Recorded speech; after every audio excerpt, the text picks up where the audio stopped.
Gimana awalnya Mas Evan nyemplung ke programming, ya, itu hobi atau kecelakaan? Nah, Mas Evan.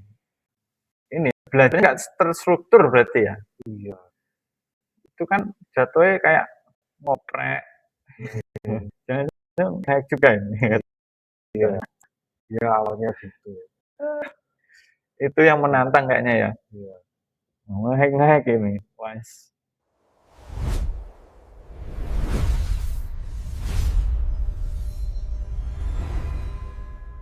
Assalamualaikum warahmatullahi wabarakatuh.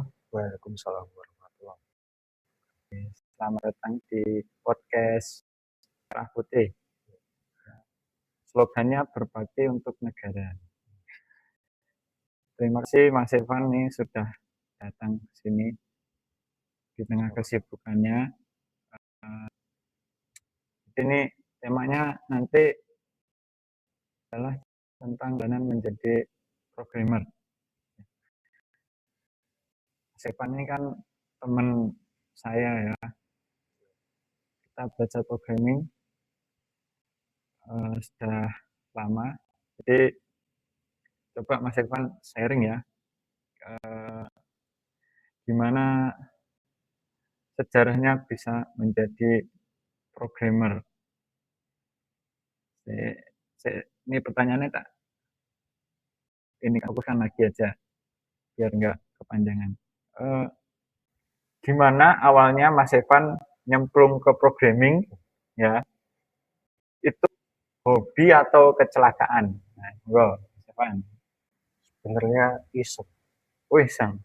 Terus Udah sejak SMP itu udah pernah pegang HTML. dari SMP. Iya. Walaupun itu cuma inspect elemen, lihat-lihat kode yang sudah jadi. Kalau buat dari awal dari mungkin belum bisa. Cuma download file HTML yang sudah ada di depan. Jadi dari SMP sudah mulai edit HTML. Iseng ya, Iya. zaman sekarang ya, iseng. Berarti untuk tapi sekarang udah usia berapa tuh Mas Evan nih? 23. 23. 23 dari SMP berarti sekitar udah berapa tahun tuh? 10 tahun ada ya? Mungkin lupa. Oke. Nah, lanjut lagi.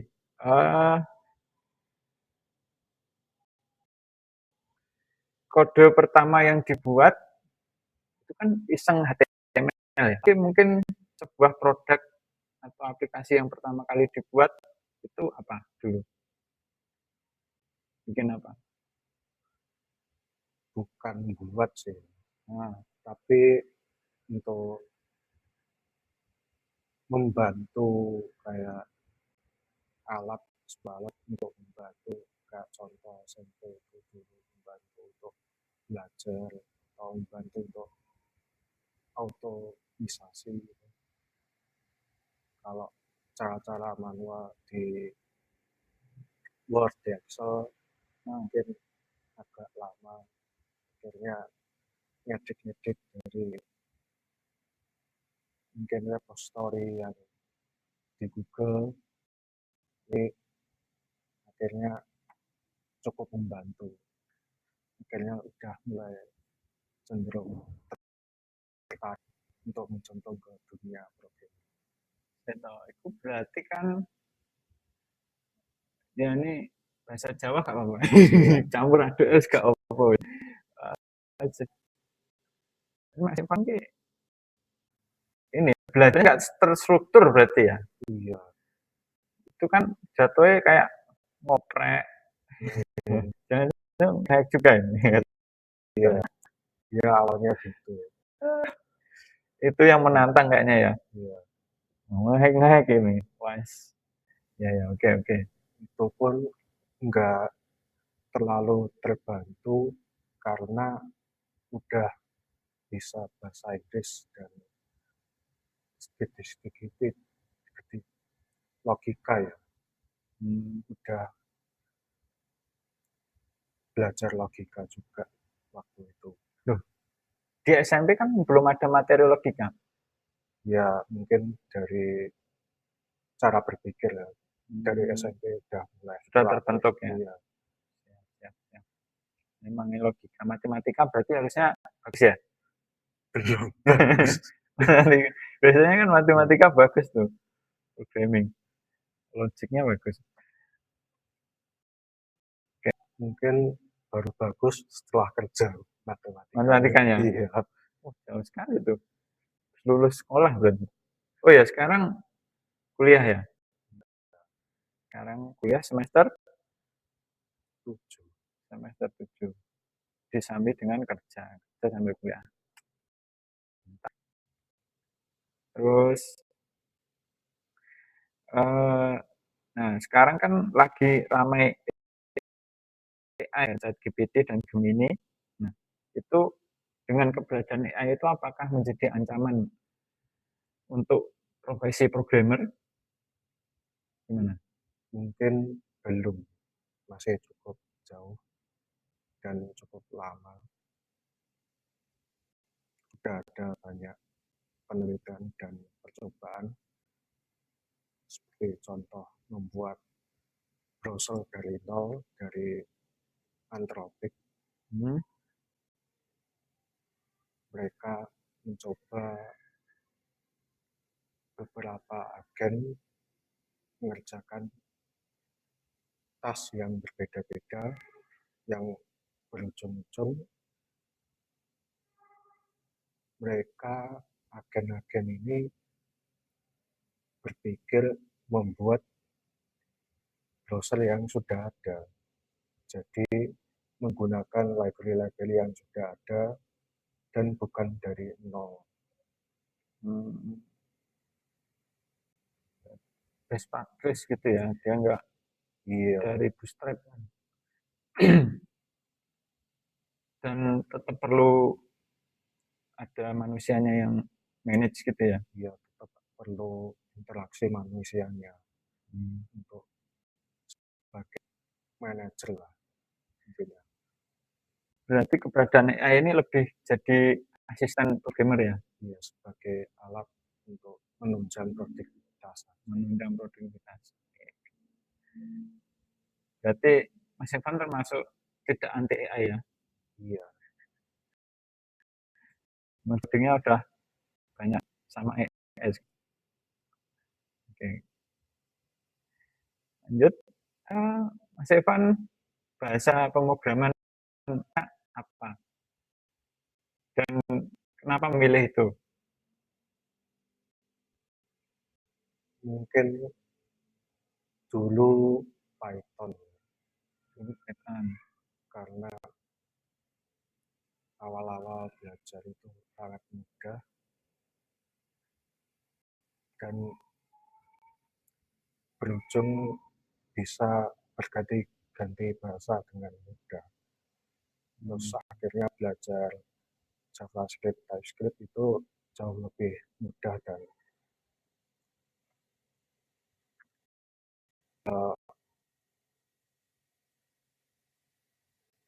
berganti bahasa itu jadi cepat belajarnya. Pakainya Python ya. Python itu multi ini ya, berarti multi platform gitu ya. Iya, Bisa desktop, mobile. iya. Oke, Python ya. Tapi sekarang udah macam ya pemrograman yang dikuasai. Iya, sekarang lebih senang JavaScript, TypeScript. JavaScript, TypeScript.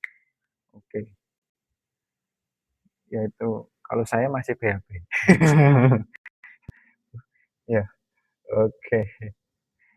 Nah, eh, selama menjadi programmer, nah Mas Evan nih pernah apa namanya sebutnya bos burn up atau mutung ya, gara-gara nemu bug atau semacamnya gitu Ya, sebenarnya berkali-kali.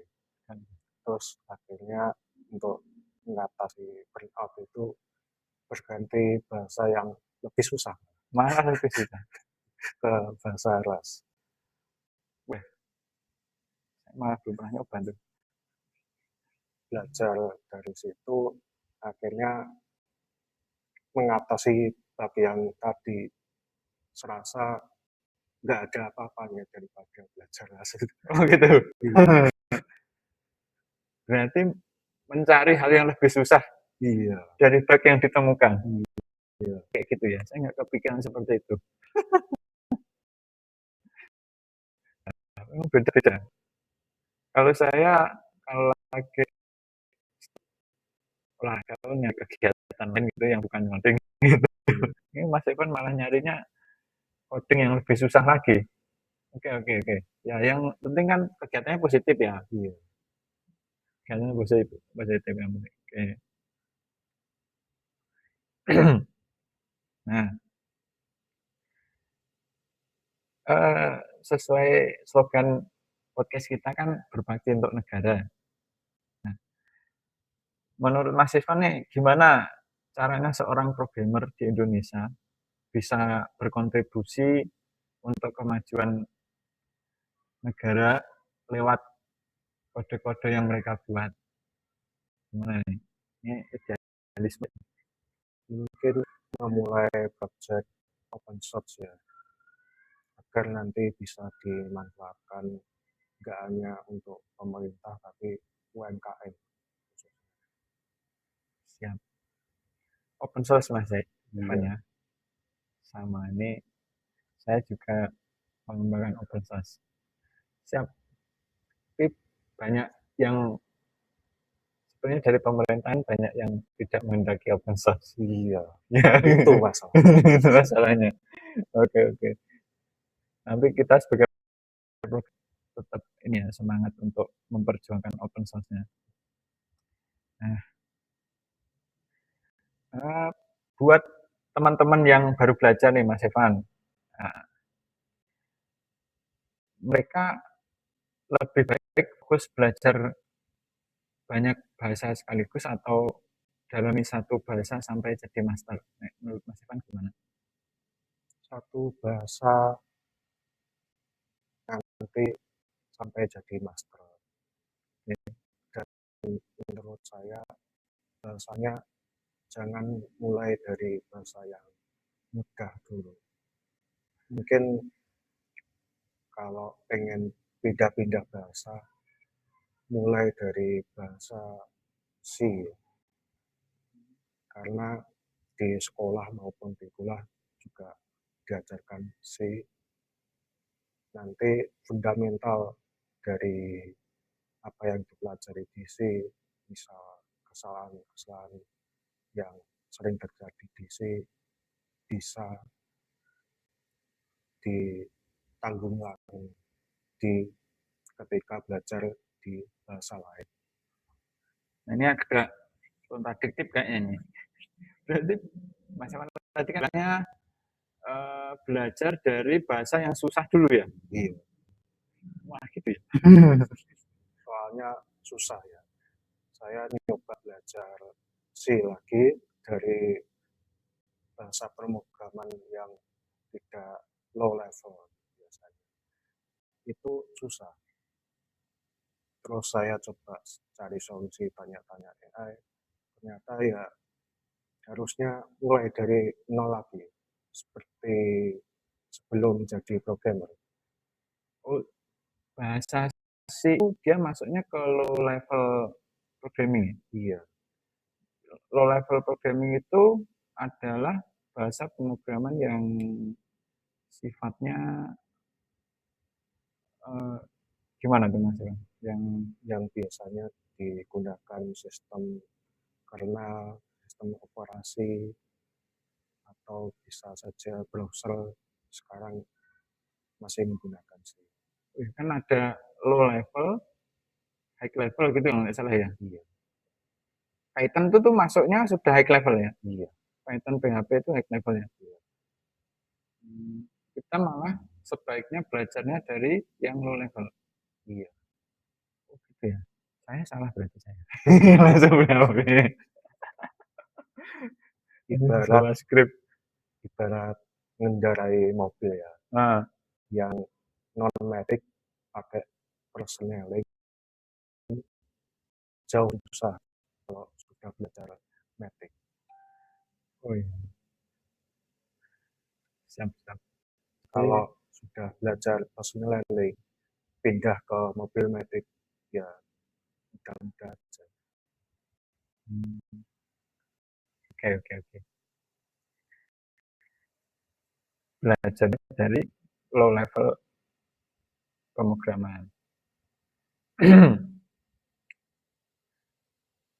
Oh ya, itu cuma kalau saya ini Mas Stefan, kalau kayak bahasa C itu saya masih bingung cara, mungkin fundamentalnya dapat ya, Iya, fundamental. cuma penerapannya yang agak susah, bingung. Mau bikin CRUD-nya menampilkan paling enak kan kalau saya pakai PHP atau JavaScript dan lain-lain, itu kita bikin coding, bikin CRUD bisa langsung jalan di browser gitu ya. Kalau pakai C itu bisa seperti itu, startnya seperti apa requirement-nya? Kalau bahasa C itu biasanya umum digunakan di API ya, sebagai murni backend. Nanti ada suatu microservices. Jadi nggak harus pakai C aja, tapi keduanya bisa berjalan bersamaan. Yang menurut saya kalau nggak penting amat untuk kecepatannya, bisa menggunakan bahasa lain. Kalau butuh yang mungkin relatif cepat, yang efisien, mungkin bisa menggunakan bahasa low level Yang untuk C tadi. API. Oh, berarti dia fungsinya sebagai back-end-nya ya, mengolah data. Berarti minimal ada C-nya, terus front end-nya HTML biasa gitu ya. Iya. Oke. Terus, nah ini satu tool atau aplikasi yang wajib ada di laptop seorang Mas Evan, ya. Selain text editor, apa tools-nya, aplikasi yang wajib ada? Mungkin terminal. Terminal. Di Windows? Kalau terminal bawaan itu kita kurang familiar yang sudah shortcut yang dihafalkan. Jadi apa-apa membuka yang sudah Terminal itu terminalnya Linux ya, berarti. bisa cross platform, nggak hanya di Linux. Apa itu? Kayak aplikasinya kayak gimana? Aplikasi kalau di Windows installnya namanya aplikasi? Mungkin aplikasi Western atau Timap, tips yang lain mungkin. Jadi pindah-pindah terminal, nggak perlu login balik menggunakan Linux dengan sessionnya. Saya sih malah belum pernah tuh install Iya. kayak gitu. Saya paling kalau terminal pakai Git apa itu? Git bash. Berarti kayak gitu kan maksudnya Git bash itu ya, terminal kan? Iya. Wih, ya namanya programmer itu memang istilahnya aplikasi memang agak rumit-rumit. Orang awam, saya aja sesama programmer masih bingung. Apalagi orang awam. Oke. Tapi kita wajib pasti punya text editor ya, laptop. Text editor, browser, wajib ada itu. Oke.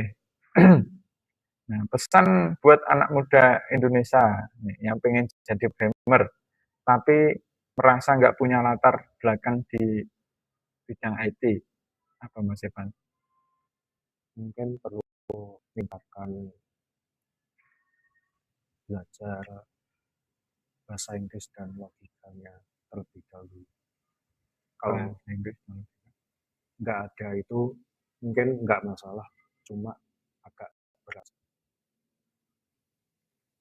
Logika dan bahasa Inggris, Mas Evan. Saya juga masih belajar bahasa Inggris. Bahasa Inggris karena dokumentasi semuanya pakai bahasa Inggris ya. Iya, Cuma kalau logika itu ya penting, cuma saya juga bingung penerapan cara belajar logika yang bagus itu seperti apa. iya. Gimana Mas Evan? Ada tipsnya belajar logika itu yang best practice-nya seperti apa? Belajar logika. Mungkin dari memulai cara berpikir ya. Apakah di pikiran itu selalu dipikirkan ini benar begini atau tidak, dipikirkan secara logika ini masuk akal atau tidak. Mungkin mulai dari situ. Oke, belajar logika. Jadi kalau kayak perempuan kan mengutamakan perasaan. Iya, Berarti susah ya belajar coding ya. iya, Tapi fun fact-nya nih Mas Evan, pe- programmer lama di dunia kan perempuan. iya, Gitu? betul. Nah, kok bisa? Kan pakai perasaan tuh. Kok bisa berlogika itu dia perempuan? Anda sekalian. Artinya kita terus belajar mengoptimalkan logika ya. Mungkin belajar dari soal-soal yang banyak kan ya Iya, kuis-kuis logika itu kan ya. soal soal matematika juga ada Matematika. logika. Siap. Nah, Mas Evan, kita sudah masuk ke ini penutupan. Nah, ada beberapa pertanyaan yang masih tertinggal. Mas Evan, kalau ngoding malam atau pagi? Nah, keduanya Keduanya. Oke. subuh-subuh sama Subuh. sebelum tidur. Hmm, kalau itu emang kan subjektif itu ya, tiap Iya, orang beda-beda. Kalau saya ya enak sih habis subuh itu, tapi ngantuk ya. Tapi memang masuk sih habis subuh. Kalau malam-malam kalau saya udah ngantuk duluan tuh. Gimana sesuaikan. Nah, terus Mas Evan cari solusi coding masih atau Stack Overflow? Arti Stack Overflow kan udah nggak dipakai ya? iya. Dulu kan sebelum ada ya, Stack Overflow masih relevan. Ya urutannya saya cari di Stack Overflow, kalau nggak ada baru dokumentasi. Ya langsung ke AI. Ayo aja. Bisa langsung menuju keduanya, dicari di Stack Overflow dan dokumentasi cara bersamaan kalau AI. Siap, siap. Ini untuk yang belum tahu ya, dulu itu ada namanya Overflow. Untuk yang generasi baru itu adalah pustakaan coding terbesar kayaknya sedunia. Sekarang adanya AI langsung sekarang masih aktif ya Stack Overflow? Masih Masih ya? harusnya, Tapi tapi pengunjungnya ya pengunjungnya turun drastis. turun drastis karena ada AI. Tapi yang tetap masih eksis GitHub ya, Iya, repository GitLab, GitHub itu mantap tuh. Lalu pada AI malah makin ramai kayaknya repo-repo ya. iya. Banyak aplikasi dibuat sekarang. Pokoknya untuk hacking face, Hah? AI? untuk AI open source Ada ya? hacking face, Hacking face. Hugging face. Hacking face. Itu apa tuh? untuk mengupload model open source-nya AI. Oh, siap, siap, siap. Saya baru tahu nih. Oke.